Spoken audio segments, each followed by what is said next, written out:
All right, we are just waiting for the redirection here. Good day, Global Healing Collective. How are you all doing? Good to be with you today. My name is Nick Hemmert. I'm Executive Director of the Global Healing Collective. Here today with the amazing Natalie Gentry.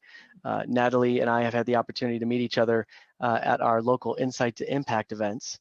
And it's been great to get to know you a little bit, through those small interactions that we've had, a couple of them, and then recently you became a catalyst, which we're really grateful, for. So I'd love to welcome you to a Conscious Business Spotlight here at Global Healing Collective. Thank you for joining us. Oh, thank you so much. I so appreciate this. I'm really excited to be a part of the collective and also to just be a part of a wonderful group of people who are change makers and Mm-hmm. who are really wanting to do more intentional work to create an impact in the community Mm-hmm. and in the Mm. world at large.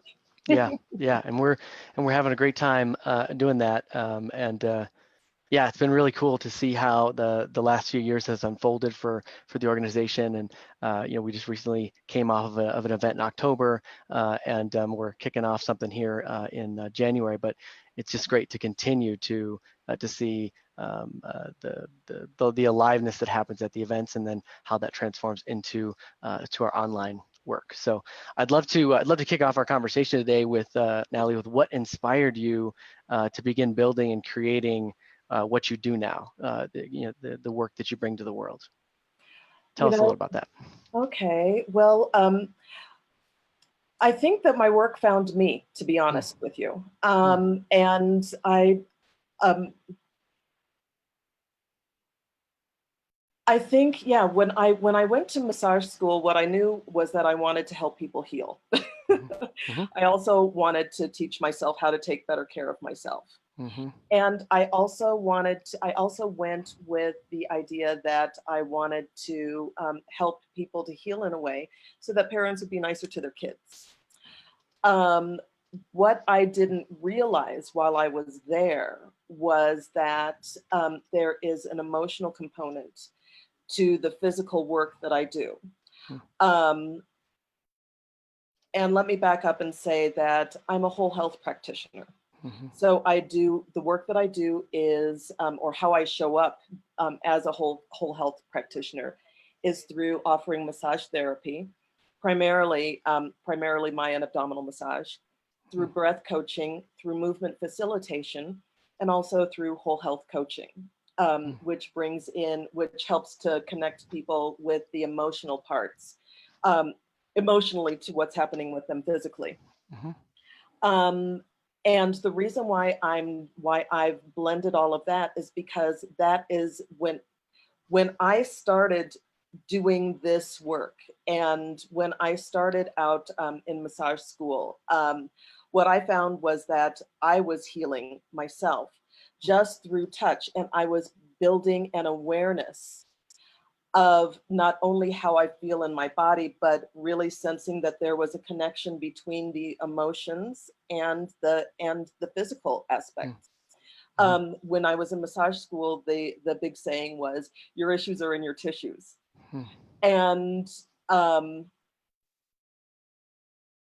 I actually went into massage school feeling or being depressed. I was on antidepressants, mm, and I also had anxiety as well. And what I found as I went through massage school was that I began to get more comfortable in my own body, and I felt my mood rise. Later, I began to do breath coaching, and or I went and took a class for breath work, mhm, and found that what I was sensing in my body actually deepened with the breath work. And things came up for me that I hadn't experienced, or that things were just hanging on. And when I was able to take a look at them and to sense and to feel them, then the physical stuff that I was experiencing began to dissipate. And then later, I started getting involved in the conscious movement. mm, And what I found with that was that as I began to move,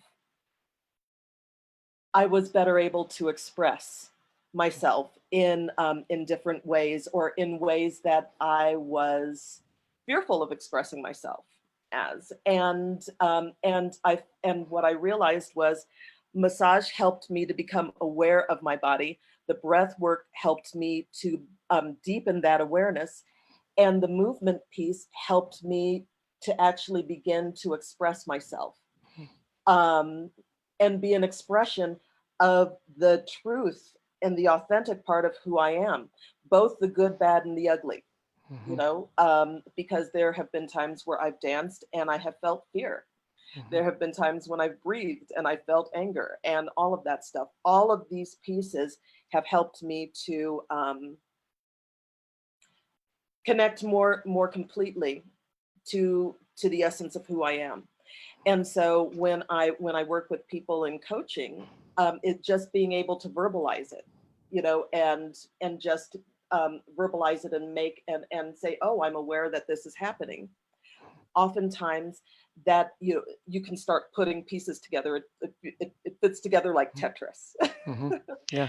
And so what I realized was, oh my gosh, this is what I'm building.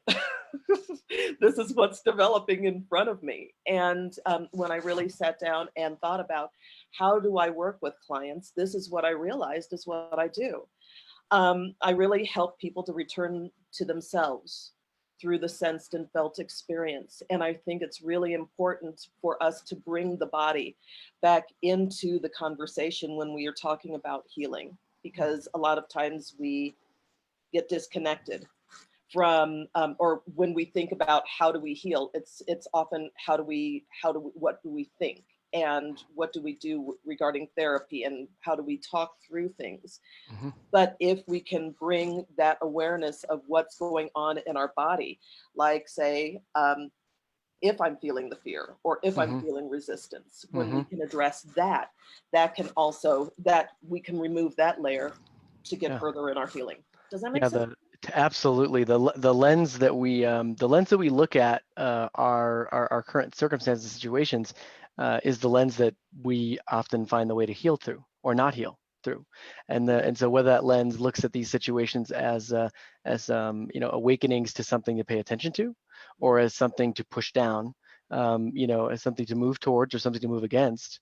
I really honor. I think a lot of folks in the collective can honor what your story and what you just shared there, and how you got to where you were, through your appreciating all of these experiences that you had over that course of time, and then being open to, okay, this is what's going on, and seeing that this is happening and moving you forward.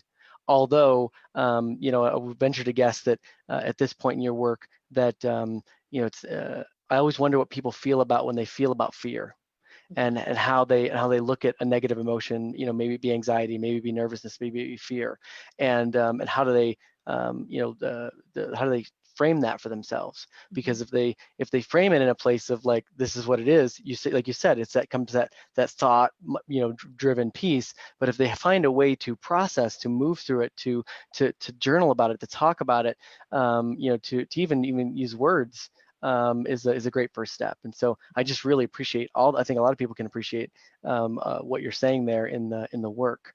And I'm going to ask about your name specifically under the second question that we talk about, which is, why is your work or mission important to leaders and change makers? Because I have a thought on it.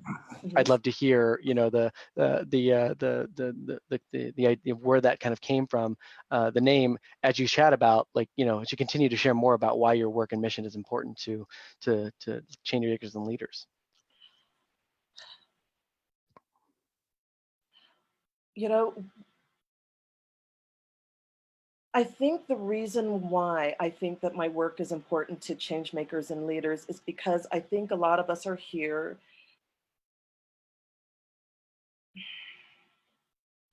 because we want to show up more fully in the world. Mm-hmm. And in order to show up more fully in the world, we've also got to show up more fully with ourselves. Mm-hmm.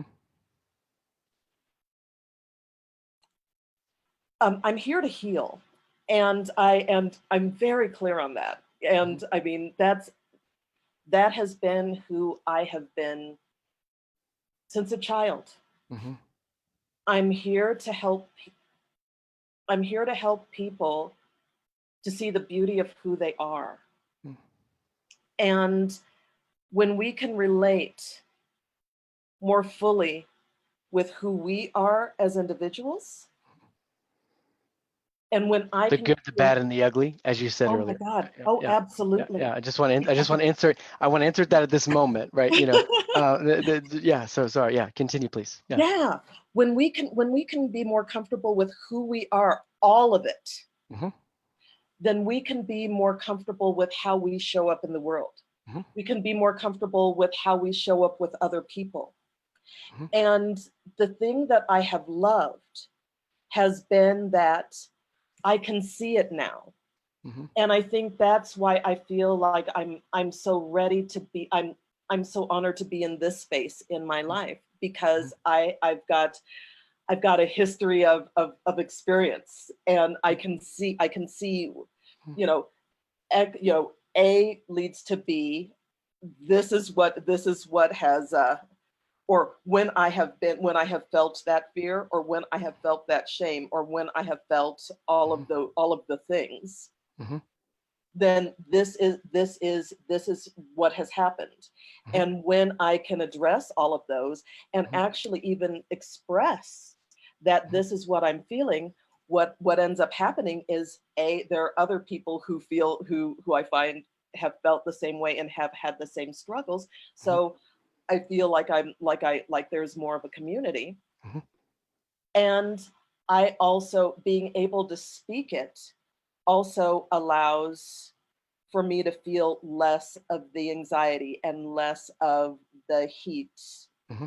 that surrounds all of that. And Mm-hmm. so when I can feel better with myself, I can feel better with other people, and I will have more compassion, Mm-hmm. and I'll just feel more comfortable with others and in my life Mm-hmm.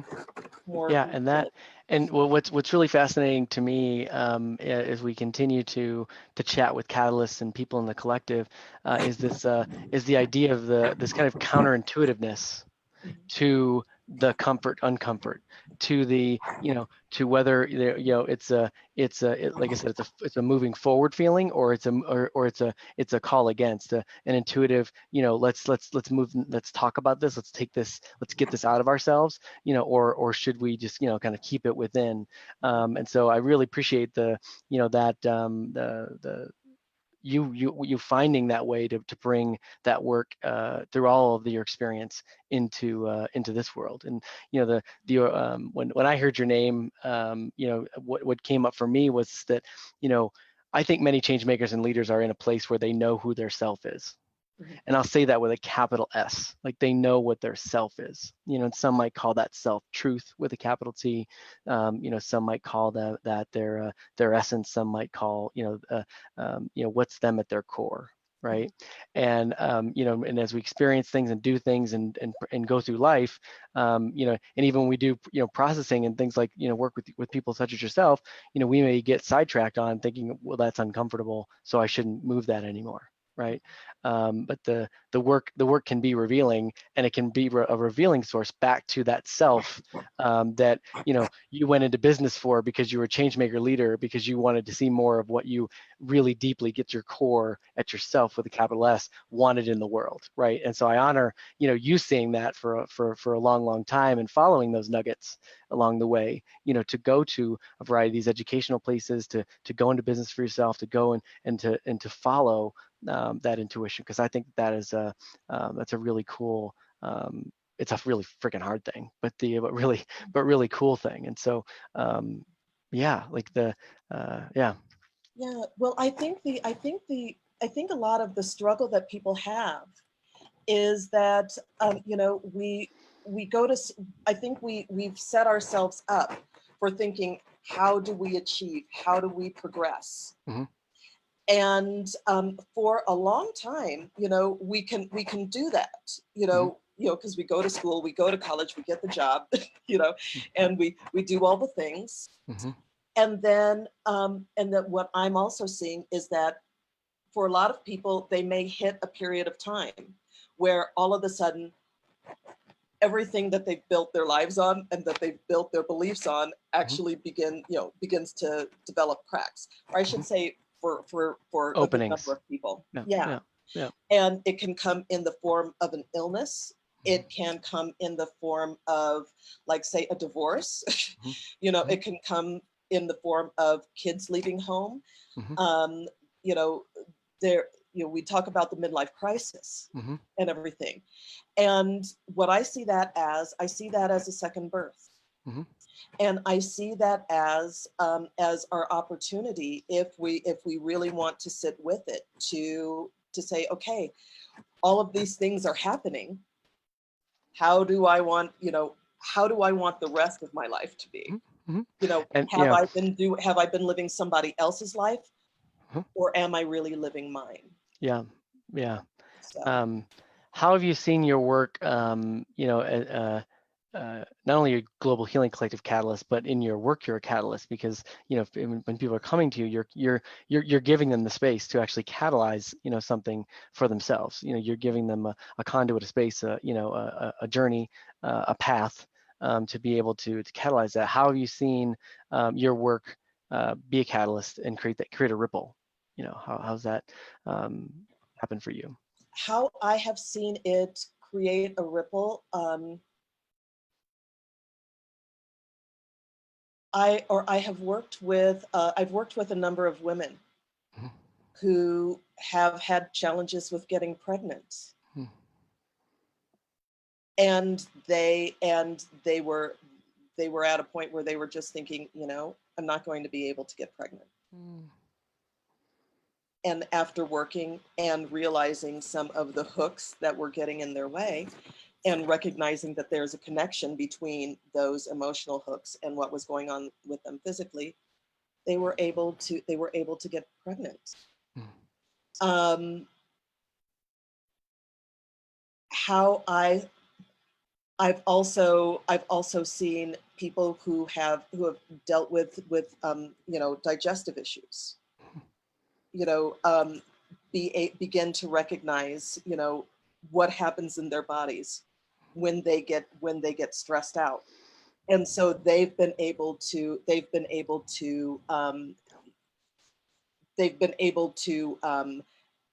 head those anxieties off at the pass, and learn some techniques to be able to fix it, so that they don't get as worked up. That leads to the physical issues. Other people who have, women who have had menstrual issues and everything like that, they've had doctors tell them that there's nothing that they can do, or whatever symptoms that they have in their heads. They come to me because they've got all of these symptoms that we all can relate to,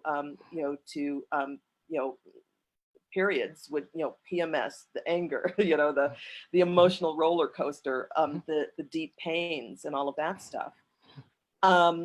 When we're able to address all of that, and then also recognize if there are issues of shame or guilt or anything like that, either just from what they've taken on, or even self-judgment, or what they've taken on from other people, when they're able to clear all that out, and then also have cycles that aren't so painful. And when their emotions can, when their hormone levels can also regulate, they can be kinder and gentler to people, and everything. These are things that can ripple out. When people feel more comfortable in their bodies, they can be more comfortable with other people. And so I hope that answered the question. No, I love it. I mean, it totally did, because when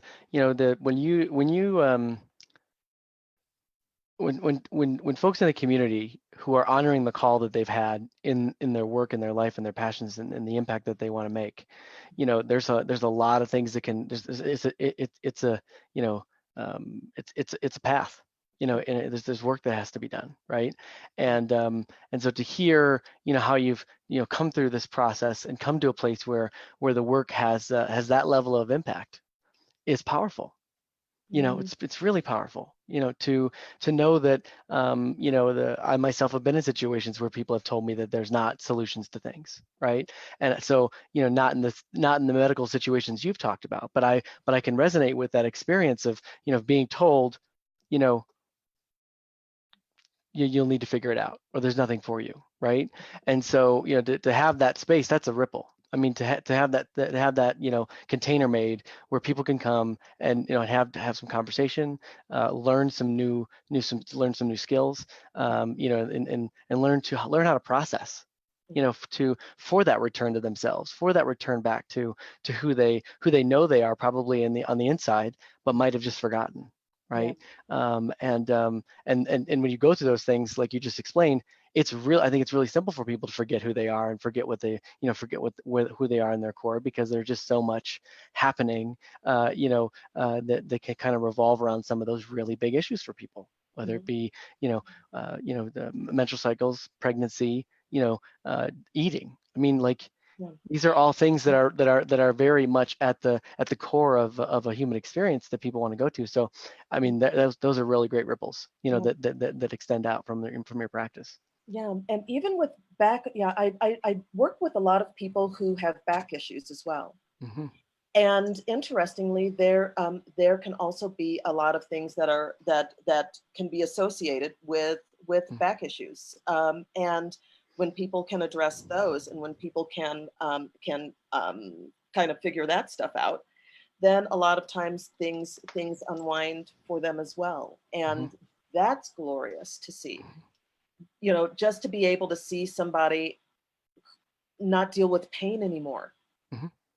It's Hmm. huge. Hmm. Or at least to get to, or to deal with, or have some tools that actually work with them, so that they can address, Hmm. so that they can Hmm. address when those things come up. Hmm. Boy, that it. Because they're not going to stop coming up. I mean, I think I think that's another piece about your work and, continued work in the world, is that, there we're as change makers, as healers, as people that go out and do this work, you recognize that, this is the human experience. Mhm. You know, there is an arc, for that. And I just really appreciate how you've, found a place for you to be able to help people, guide people, through that arc, and then have them come back again, for situations that may be a little bit different, but that's really beautiful, really beautiful. Thank you. Yeah. Well, I just I see myself as a support, Hmm. and not only am I a support for clients, but I'm also a support for people in other modalities, because I think, it takes a village. Hmm. I think a lot of times it really does take a village. Hmm. And I think it's wonderful to be able to see people learn more about themselves, because we do so much judging, and there are so many deep-seated feelings that we can have, that we don't like to admit to. But I come from the perspective of, there really is nothing wrong with Hmm. you. Hmm. And I also come from the perspective of, if we can listen to our bodies, and when we can come closer to what our bodies are telling us, our bodies will share the wisdom that we need to heal. Hmm.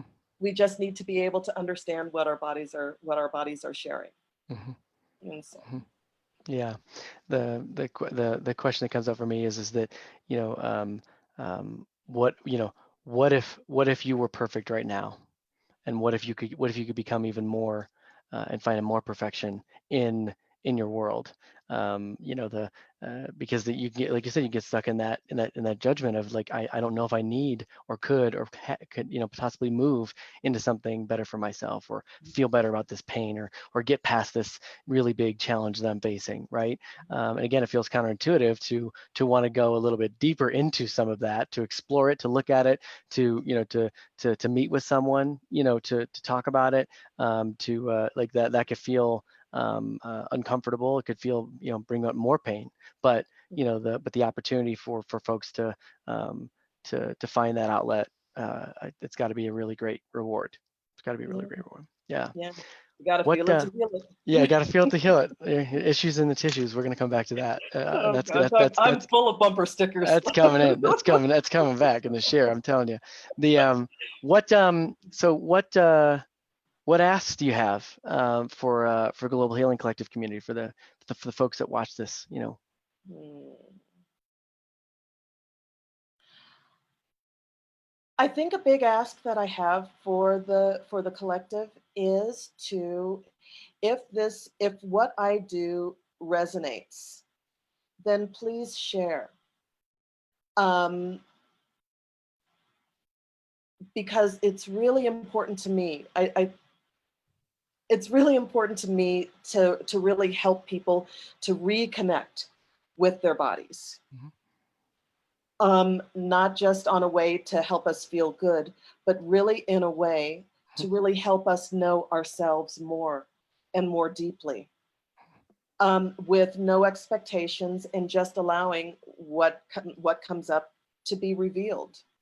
I think that we are living in a world right now where it's becoming more and more and more important, and people are becoming more and more and more disconnected from themselves. And it's turning out, suicide rate is skyrocketing. People on medications is skyrocketing. People are really unhappy.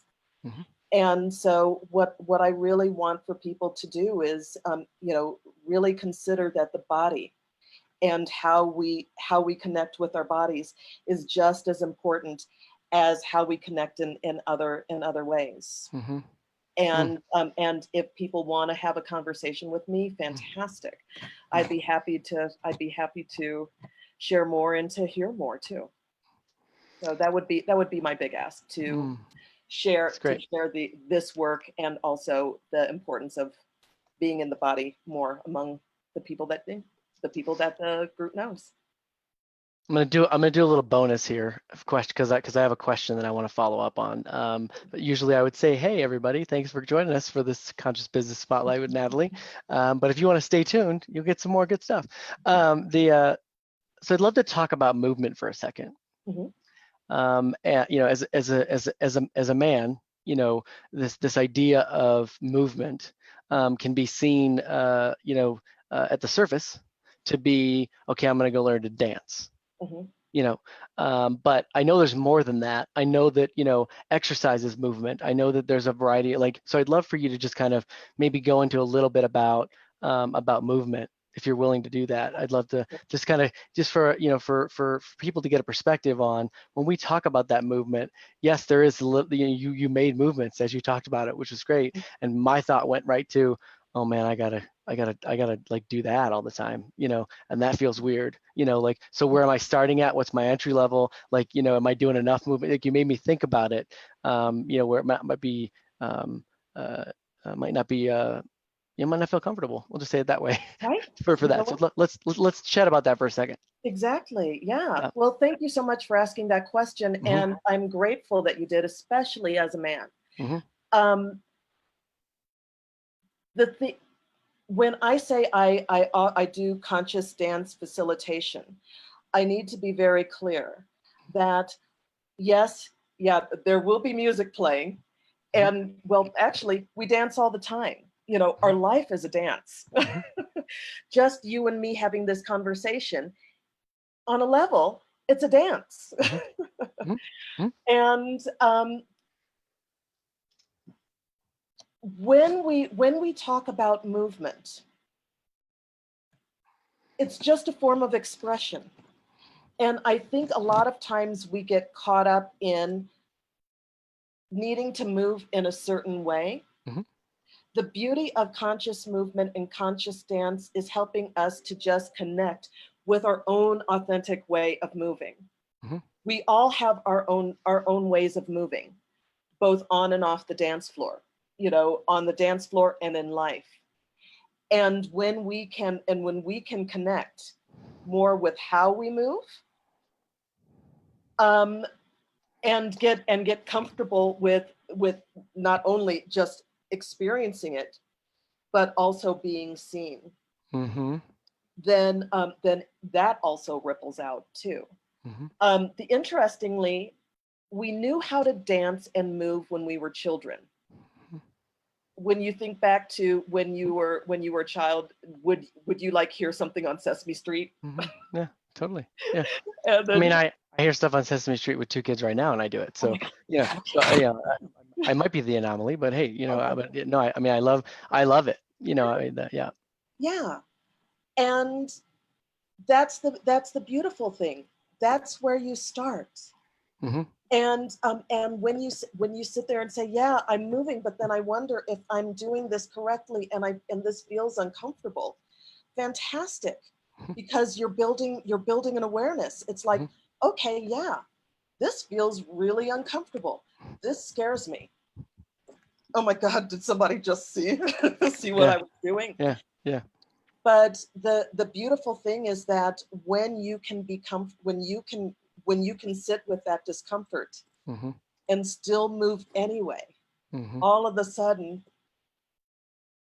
you can start melting and getting comfortable with that and say, you know what? Sometimes I feel uncomfortable in my life. And if I can just sit with it and move with it, Mm-hmm. breathe through it, Mm-hmm. it often, that discomfort often gives way, opens up to greater possibilities, Mm-hmm. Totally. to what else is there. Because when you're literally holding that tight, that uncomfortableness, there really is a really challenging part of, you know, if you're purposely putting energy into holding that, Mm-hmm.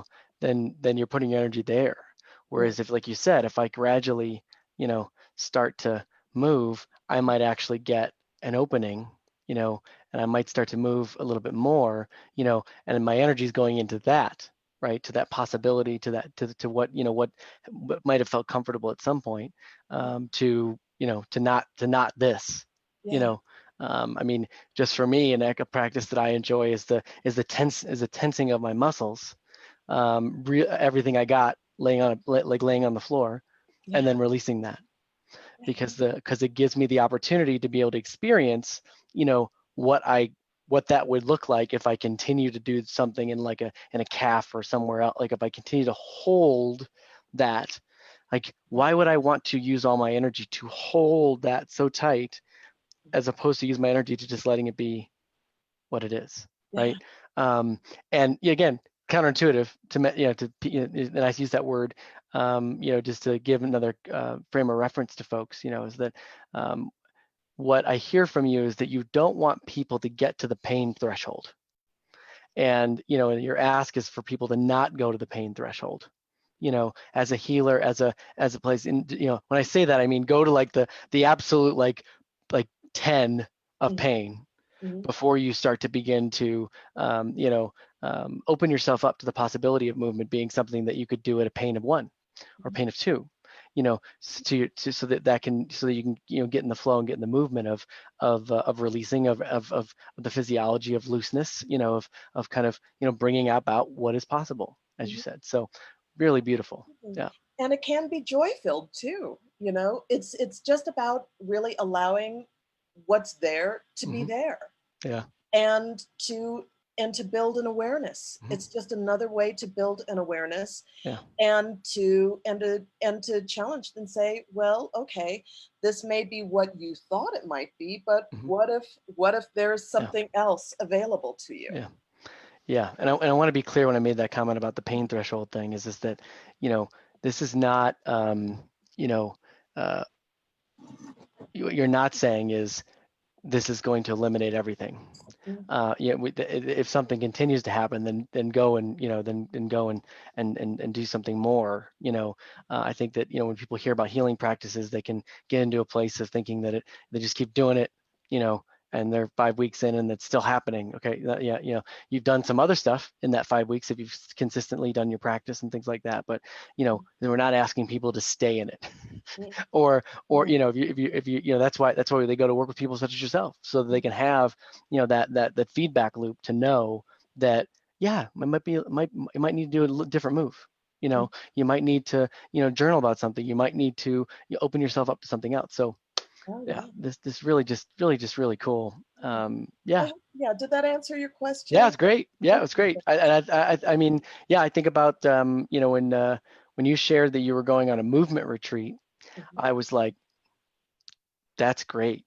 Yeah. Like I was excited for you, and for me, I was like, yeah, yeah, that's awesome. Yeah.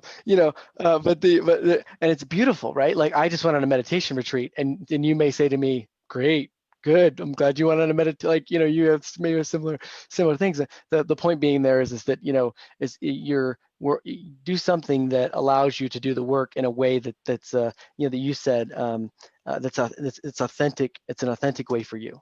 Mhm.